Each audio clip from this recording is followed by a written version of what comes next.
2 నెలల్లో తాడేపల్లి కొంప గేట్లు బద్దలు కొట్టే బాధ్యత మనందరి పైన ఉంది.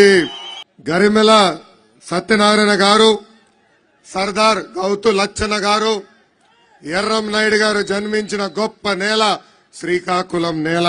అరసవెల్లి సూర్య దేవాలయం ఉన్న పుణ్యభూమి ఈ శ్రీకాకుళం భూమి. ఇంత పవిత్రమైన భూమిపై ఈ రోజు నేను మాట్లాడటం నా అదృష్టంగా భావిస్తున్నాను. ఈ రోజు ఈ ప్రభుత్వం చూస్తుంటే నాకు ఒక విషయం అర్థమైంది. జగన్ పని అయిపోయింది. ఇది నేను చెప్తాం కాదు, వైకాపా పార్టీకి చెందిన ఎమ్మెల్యేలు ఎంపీలే చెప్తున్నారు.